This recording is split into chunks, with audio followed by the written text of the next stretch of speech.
Assalamualaikum warahmatullahi wabarakatuh. Waalaikumsalam warahmatullahi wabarakatuh. Ibu, maaf ganggu waktunya ya. Tidak apa-apa, Ibu. Ini kebetulan saya sekarang sedang mengerjakan demonstrasi kontekstual, salah satunya usul wawancara. Saya ini tentang pengambilan keputusan berbasis nilai-nilai kebajikan sebagai pemimpin. Ibu juga sebagai pemimpin pembelajaran ya Bu ya. Ini ada beberapa pertanyaannya Bu ya, maaf nanti saya akan mengajukan pertanyaan, beberapa pertanyaan ke Ibu, mohon untuk kerjasamanya ya Bu ya. Terima kasih Bu ya. Ibu sudah berapa lama di sini? Kurang lebih setahun setengah. Setahun setengah ya. Pasti selama setahun setengah itu ada hal yang pernah terjadi ya di kehidupan Ibu ya. Di sekolah mungkin ya pernah terjadi Bu ya. Ya. Kira-kira Ibu bagaimana cara mengidentifikasi kasus-kasus yang merupakan dilema etika atau bujukan moral? Sebelumnya saya selaku guru PPKN tentunya menjadi kewajiban saya untuk memperhatikan sikap anak-anak karena itu kan bagian dari ilmu budi pekerti ya Bu ya. Nah yang saya lihat selama saya mengajar di SMP Al-Fatah tentunya masing-masing kelas itu punya karakter yang berbeda-beda.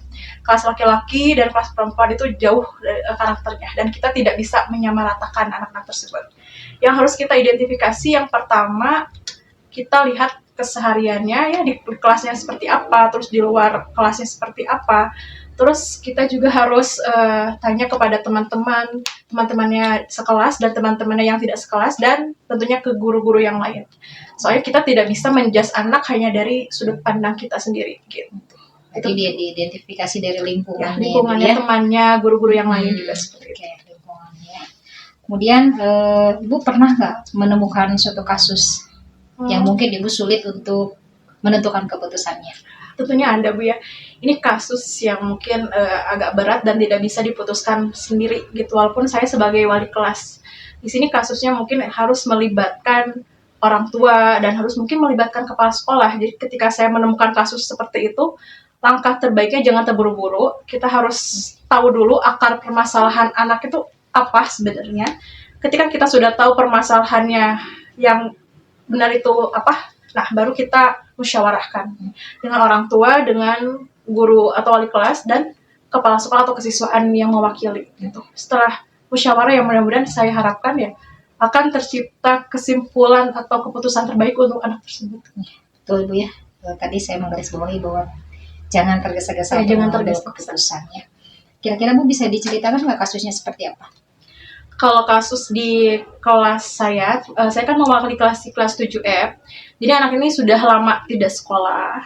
Setelah ditelusuri, ternyata anak ini kan bukan sakit atau bukan izin, tapi memang dia main dengan temannya atau katakanlah teman dekat laki-laki dan bilang ke orang tuanya sekolah gitu.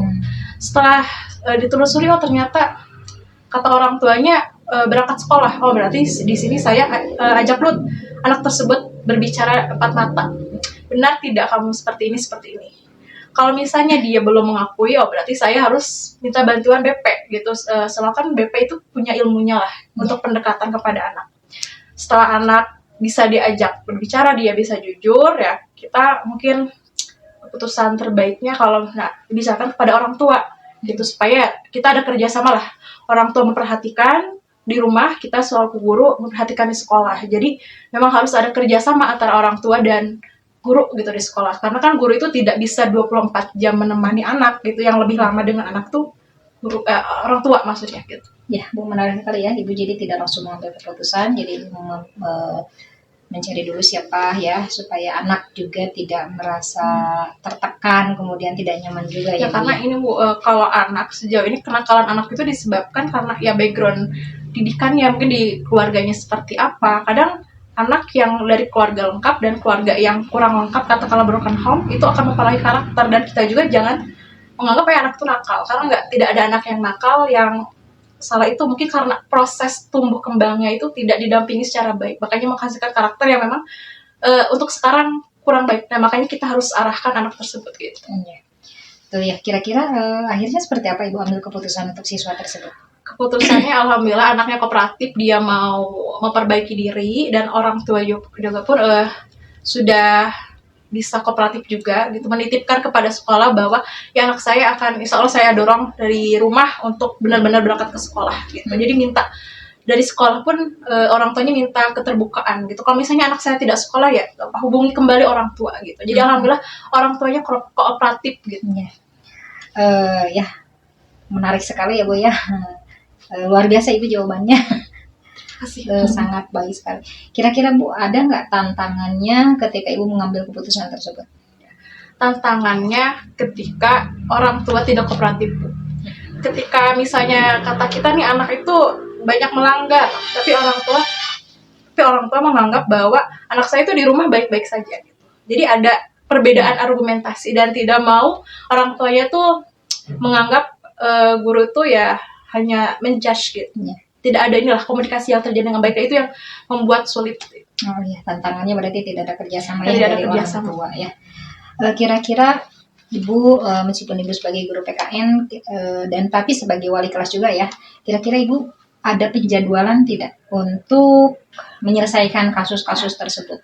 Kalau misalnya kasus-kasus etika Bu ya, di setiap awal pembelajaran PKN saya selalu menyelipkan nilai-nilai moral atau misalnya contoh-contoh kasus lah yang bisa dijadikan contoh buat anak-anak gitu ya. Misalnya tentang penggunaan media sosial. Saya ke anak-anak, kalau kalian misalnya menggunakan media sosial harus tahu mana yang bisa di-posting, mana yang tidak. Jadi kita pendekatannya memang ke hal-hal yang memang dekat ke mereka gitu ya. Jadi kalau misalnya kita bawa ke pelajaran, mungkin anak-anak tidak merasa bahwa ke saya kok merasa dituduh atau apa. Jadi kalau misalnya ke pelajaran, buat ke semua gitu sih Bu. Jadi memang tidak cuma di pelajaran PKN, mungkin guru-guru yang lain juga memang harus menyelipkan